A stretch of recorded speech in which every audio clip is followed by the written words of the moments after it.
Olá, sejam todos bem-vindos e bem-vindas. Hoje o Portal de Estudos de Química vai dar sequência à disciplina de Introdução ao Cálculo Diferencial Integral, com a apresentação de conceitos básicos para que os mesmos sejam aplicados na química. Na parte 1 eu apresentei para vocês um exemplo de uma massa fixa de um gás a uma transformação a temperatura constante, transformação isotérmica, e verificamos que a diminuição do volume implicava no aumento da pressão. E dessa forma verificamos que a pressão e o volume eram grandezas inversamente proporcionais, e disso definimos que pressão e volume são variáveis, das quais a pressão é uma variável dependente do volume, o volume, por sua vez, era a variável independente, e a relação matemática entre essas variáveis originou uma função matemática que acaba dando origem a uma equação que foi demonstrado para vocês. Muito bem, hoje, na parte 2, nós vamos definir limites. Já para adiantar, eu já escrevi aqui a definição de limite, que é o estudo matemático do comportamento de uma função ao redor de um determinado ponto daquele gráfico. É isso que nós vamos estudar hoje. Nós vamos estudar o comportamento de uma determinada função matemática ao redor de um ponto. E para exemplificar esta definição, eu vou usar como exemplo o caso que foi apresentado na aula anterior, da transformação isotérmica, que eu disse para vocês, né? Aqui está o gráfico daquele exemplo, onde nós tínhamos uma tabela com alguns valores de volumes e os valores correspondentes da pressão. Então, naquela tabela nós tínhamos volume de 1 litro, pressão de 12 atmosferas, depois para o volume de 2 litros, a pressão era 6 atm, e assim sucessivamente, de modo que com aqueles dados daquele gráfico, daquela tabela, eu construí esse gráfico que originou a junção desses pontos, essa hipérbole. Essa hipérbole mostra exatamente o comportamento dessas variáveis pressão e volume. E esse comportamento vai originar uma função matemática estabelecida através de uma relação da pressão com o volume, dado por essa equação f de x igual a 12 sobre v. Esse 12, como eu já tinha mencionado na última aula, mas eu volto a frisar para vocês novamente, esse número 12 é simplesmente o produto da pressão pelo volume. Então, por exemplo, aqui para a pressão de 12 atmosferas, o volume é 1 litro, 12 vezes 1 dá 12. Para a pressão de 6 atmosferas, o volume é 2 litros, 6 vezes 2 dá 12, e assim por diante, até chegarmos com a pressão de 1 atm, volume de 12 litros, 1 vezes 12 dá 12. É esse o valor 12 aqui do numerador, proveniente do produto do volume, que é a variável independente, por f de x, que corresponde ao eixo y, que é a pressão, certo? Bom, isso foi exatamente o apresentado na parte 1 desse estudo. Hoje nós vamos estudar o seguinte: qual é o comportamento desta função ao redor de um determinado ponto, aqui do meu gráfico. Então eu escolhi, para fazermos esse estudo, um ponto aqui que corresponde a um volume de 2 litros, e para esse volume de 2 litros, o valor correspondente da pressão é de 6 atmosferas. Então, esse estudo consiste em fazer o seguinte, senhores e senhoritas. Nós vamos fazer o seguinte, nós vamos ver aqui, quando o volume se aproxima de 2 aqui pela esquerda, então, por exemplo, aqui tem 0, aqui tem 1, tem 1,5, aí vai se aproximando 1,6, 1,7, 1,8, 1,9. Aí eu vou aproximando cada vez mais de 2. Veja nessa tabela, 1,95, 1,98, 1,99, 1,996, certo? E ao aproximar do volume 2 aqui pela esquerda, o efeito produzido no volume é esse, ele vai de 6,15, 6,06, 6,03, 6,1, ele vai se aproximando cada vez mais de 6 aqui de cima para baixo. Agora, fazendo análise contrária, meus amigos, minhas amigas, olha aqui, ó, se aproximando desse volume de 2 aqui pela direita, então aqui eu tenho 4, aqui tem 2, 3, e entre 2 e o 3 tem 2,5, 2,4, 2,3, 2,2, 2,1, e esse 2, entre o 2,1 e o 2 eu fui diminuindo esses intervalos e fui aproximando cada vez mais de 2, então fui 2,08, 2,05, 2,01, 2,001, percebe que eu fui aproximando cada vez mais de 2 aqui pela direita, e o resultado foi que o volume, a pressão de 5,76, 5,85, 5,97 até 5,99, e ela foi se aproximando de 6 aqui de baixo para cima. É exatamente isso que consiste o estudo matemático do comportamento da função ao redor de um ponto. Isso pode ser escrito da seguinte maneira, eu posso escrever isso assim para vocês, ó. O limite quando x, o x corresponde à variável independente que é o volume, quando x ele tende a 2 pela esquerda dessa função f de x, ela tende a ser igual a 6. E tem outro detalhe também, da mesma maneira eu posso escrever para vocês que quando o limite da função f de x ele tende a x se aproximar de 2 aqui pela direita, o valor da função tende também a ficar igual a 6. Perceberam que tanto pela esquerda quanto pela direita a função tende a ficar igual a 6. Com isso eu posso dizer para vocês que a definição para o limite da função f de x quando x tende a 2, tanto pela direita quanto pela esquerda, este por sua vez tende a ficar igual a 6. Agora, como vocês observaram que o comportamento dessa função, quando o volume tende a se aproximar de 2, seja pela direita ou seja pela esquerda, o valor da função tende a ficar igual a 6, isso vai nos definir uma função como contínua. A função é contínua quando os valores da variável dependente assumem o mesmo valor para a variável independente dos dois lados, para a direita e também para a esquerda. Essa é a definição de função contínua. Bom, agora eu vou fazer o seguinte, pessoal.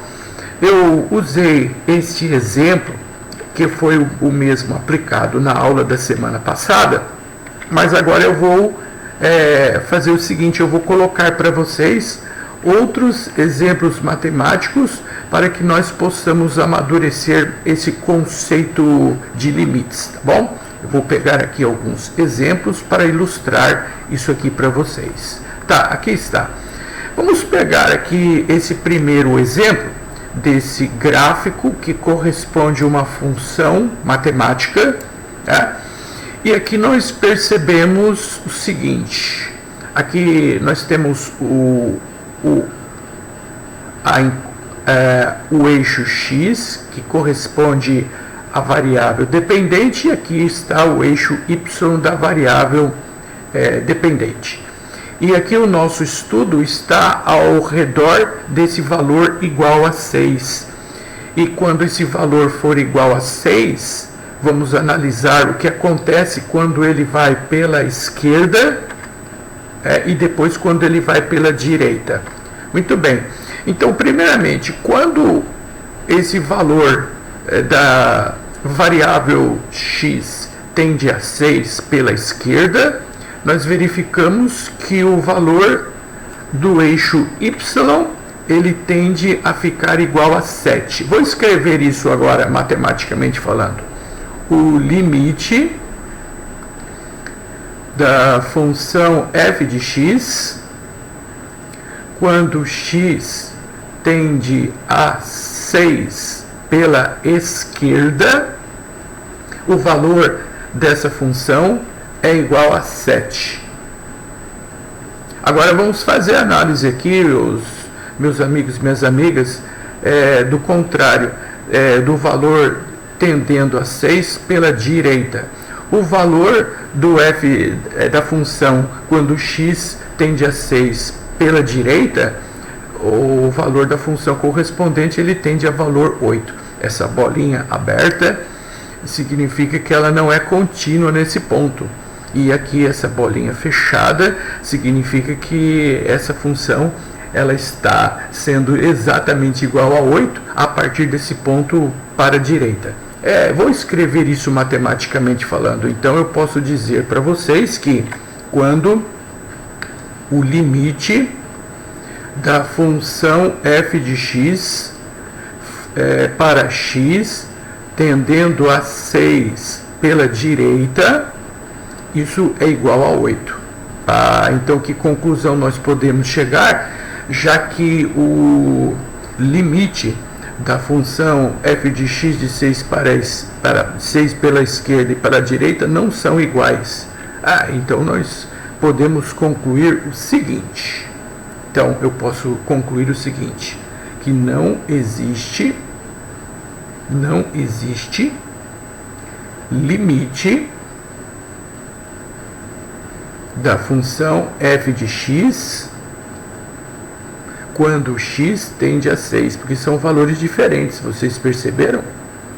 E outra conclusão que nós podemos chegar a partir do fato de que não existe limite da função f de x quando x tende a 6, porque eles diferem dos valores da esquerda para a direita, concluímos, portanto, que esta função ela é descontínua para x tendendo a 6. É outra definição, né? Função é descontínua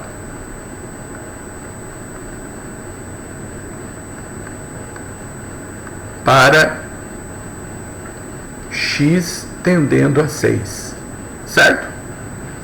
Bom, eu vou aproveitar a oportunidade para fazer outro exemplo. Aqui no exemplo de número 2, ele está falando aqui para vocês que a função f de x ela pode assumir duas situações, sendo que essa primeira situação ela vai valer 5 para x igual a 1, e a função f de x é x mais 2 para x diferente de 1. A pergunta que eu faço para vocês é a seguinte: essa função ela é contínua ou descontínua? Muito bem, então nós vamos começar com a primeira afirmação. Vamos dizer que o f de x para x igual a 1 vale 5. Primeiro, f de x, só que o x vale 1, f de x, e o x vale 1, e essa função para f de 1 é igual a 5. Agora vamos verificar se essa função f de x mais 2 também vai valer 5. Então o que eu vou fazer? Na afirmação número 2, eu vou escrever que o limite da função f de x, que é x mais 2 agora, para x tendendo a 1, quanto que vale o limite dessa função f de x mais 2 para x tendendo a 1. 1 mais 2, o limite, essa função se aproxima de 3. Tá? Então, nós concluímos o seguinte: como no primeiro caso o f de 1 é igual a 5 e o limite da função x mais 2 não vale 5, ele é igual a 3 e eles diferem entre si, então eu posso afirmar para você que, por eles serem diferentes, a função é descontínua. Essa é a conclusão que nós podemos chegar, certo? A função, para ser contínua, ela precisa que o f de x seja igual ao limite do f de x para x tendendo a um determinado valor, certo? Muito bem, eu vou apresentar para vocês um terceiro exemplo agora. Nesse terceiro exemplo, nós temos uma função f de x para, menos k para x igual a 1, e o f de x igual a 2x menos 4, se x é diferente de 1, e ele já está afirmando que essa função é contínua para x igual a 1, e ele pede para calcular o valor da constante k. Muito bem. Como eu vou resolver essa situação? Então, primeiro eu vou escrever que f de x para x igual a 1, então aqui está, f de x para x igual a 1 é igual a menos k, que é o valor de uma constante. E daqui a pouco nós vamos calcular o valor dessa constante. Segunda situação, o limite da função 2x menos 4 para x tendendo a 1 vai valer quanto? Bom, se o x vale 1, 2 vezes 1 é igual a 2, 2 menos 4, isso vai dar menos 2. Agora, essa função era contínua. Sim, a função é contínua. Bom, então se a função é contínua, logo o f de 1 tem que ser igual ao limite da função f de x para x tendendo a 1. Então vamos escrever isso aqui, ó. A função ela é contínua, como foi dito aqui no enunciado.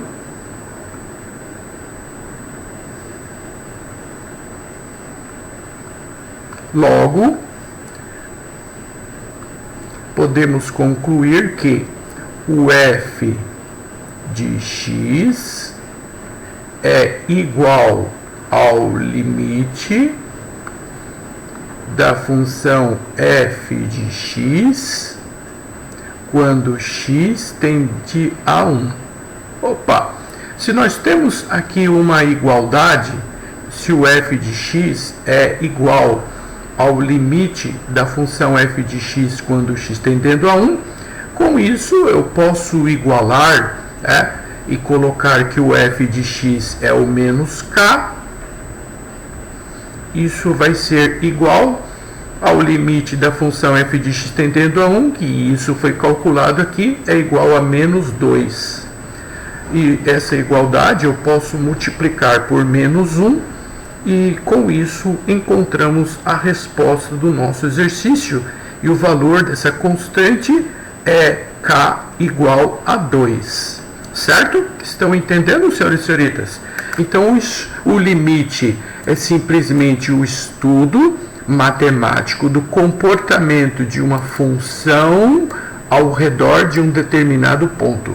Uma função, para ser contínua, a condição é que o limite do ponto estabelecido pela direita e pela esquerda seja exatamente igual, aqui como no meu exemplo da transformação isotérmica.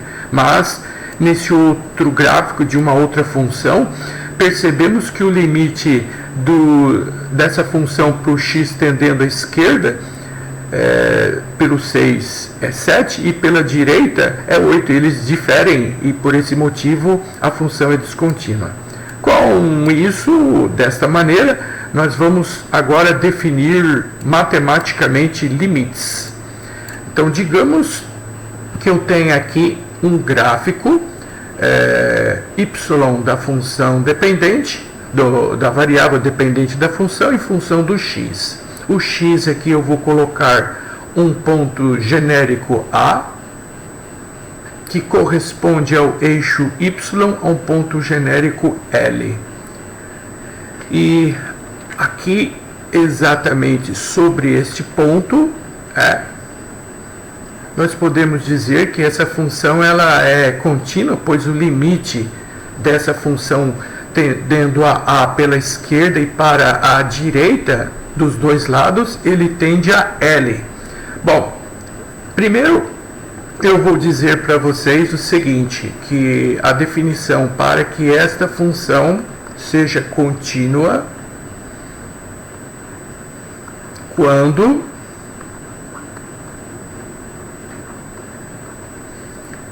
primeiro existe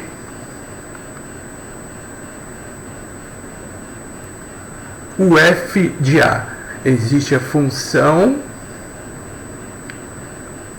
no ponto A e este, por sua vez, tem que ser igual a L. E segundo, existe também o limite da função f de x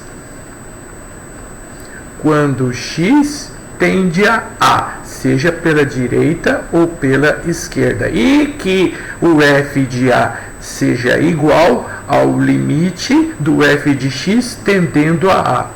Desta maneira, eu posso definir para vocês o limite, algebricamente falando, da função f de x quando x tendendo a A, seja pela direita ou pela esquerda, ele vai ser sempre igual a L, de acordo com essas definições. Ok?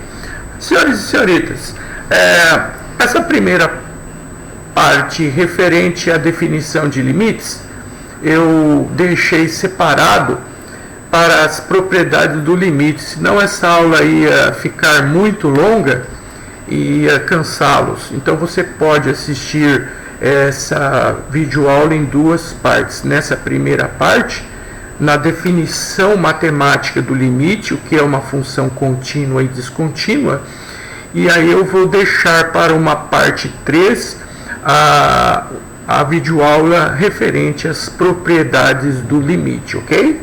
Então depois eu volto com essas propriedades do limite na sequência.